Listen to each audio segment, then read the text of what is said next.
Seconde faute de Saül, dans la victoire sur Amalek. Et Samuel dit à Saül. Une fois encore, la fidélité de Saül est mise à l'épreuve. Il désobéit et prouve définitivement son incapacité à conduire le peuple de Dieu, comme représentant de son roi suprême. Cependant le rejet de Saül n'amène pas son abdication, Dieu se retire seulement d'avec lui et dirige les événements de telle sorte que le cœur du peuple se tourne de plus en plus vers celui qui doit lui succéder. Verset 2.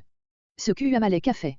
Dieu réclame maintenant l'application de la menace Exode 17.16, guerre contre Amalek d'âge en âge.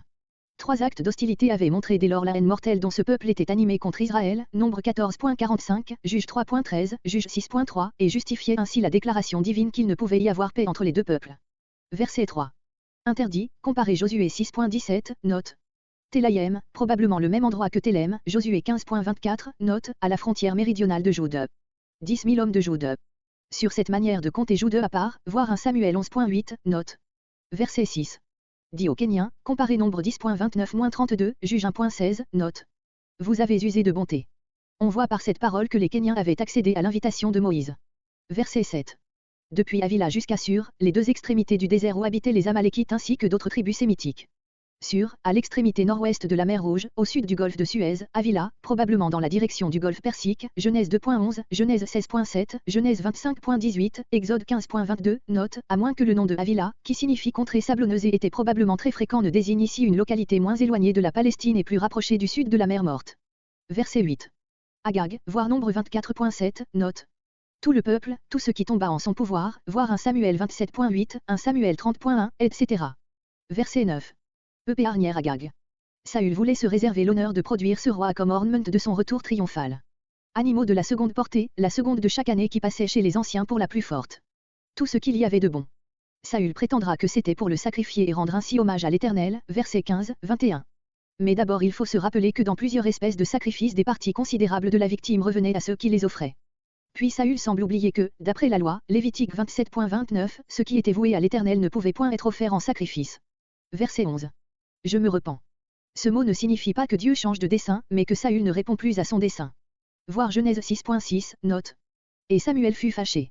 La douleur de Samuel montre combien il aimait Saül, malgré le déplaisir que lui avait causé au premier moment son avènement à la royauté, comparé verset 35. Verset 12. Carmel, dans la montagne de Jude, au sud-est d'Hébron, voir Josué 15.55, note et 1 Samuel 25.2. Un monument. Nouvel indice de l'orgueil croissant de Saül.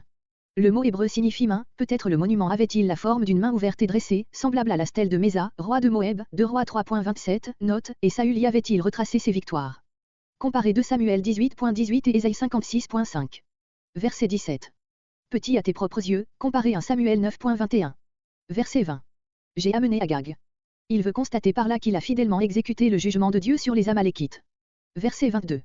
Samuel proclame ici cette vérité fondamentale dans la religion du vrai Dieu, que le culte spirituel est supérieur au culte cérémonial et que celui-ci n'a aucune valeur sans celui-là.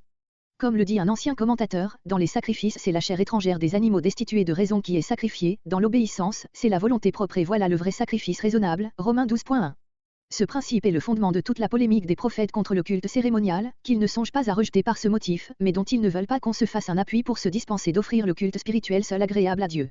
Les victimes offertes étaient, dans un temps où il fallait parler au sens, le symbole destiné à rappeler à l'homme le devoir de s'offrir soi-même, Ésaïe 1.11 et suivant, Ésaïe 58.3, Jérémie 7.21, Osée 6.6, Psaume 40.1-18.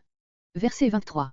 On peut voir par 1 Samuel 28.3 que Saül condamnait la divination, c'est ce qui explique la manière dont Samuel compare avec ce crime la faute que Saül vient de commettre. Puisque tu as rejeté, tu n'es plus l'homme propre à exécuter les desseins de l'Éternel. Ces mots n'impliquent pas la destitution immédiate de Saül, ils annoncent la fin malheureuse de son règne et le rejet de sa maison, 1 Samuel 13.14. Verset 24. J'ai craint le peuple. C'est la vérité, mais elle l'accuse au lieu de le justifier. Verset 25. Je me prosternerai. Il croit encore détourner la punition par un acte extérieur de culte. Ce n'est pas le sentiment de sa faute qui lui arrache ce cri de détresse, c'est la crainte du châtiment, aussi Samuel refuse-t-il de se joindre à lui dans un acte de prière qui ne serait pas un vrai retour à Dieu. Le refus que Dieu avait opposé à sa propre prière, verset 11, l'avait éclairé sur la conduite à tenir. Verset 28.